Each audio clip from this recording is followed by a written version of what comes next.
that you've seen so far in the Premier League versus obviously where you played before?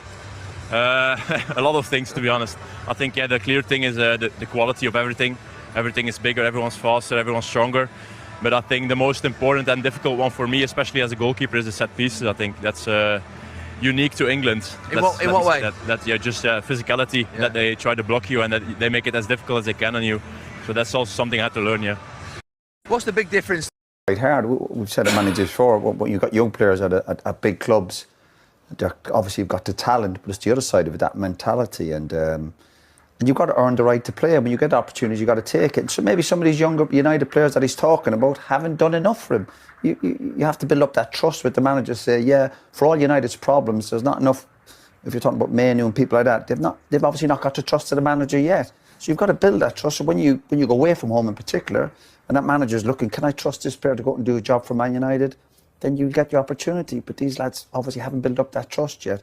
And I do agree, a lot of young players now waltz around the place thinking, I've got this talent. But you need more than that. Especially if you're playing for the big clubs like Man United. It's a big responsibility. There's a lot of pressure, but you embrace that. Like we've seen with some of the new players who come into United. OK, they're not young players, but they've embraced that pressure.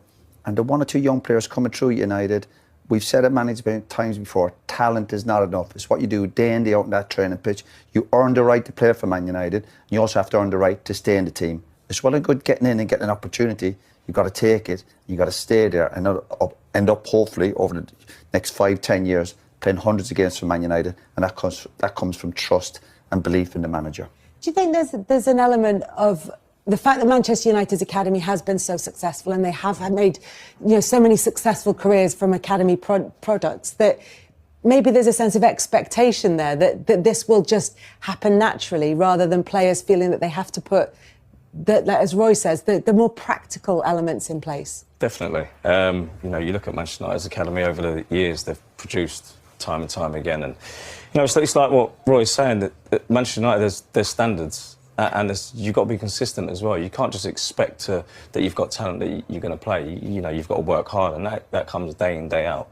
If the manager's looking at certain players that are younger and they're not, being consistent every day in training, you're not going to play at the weekend.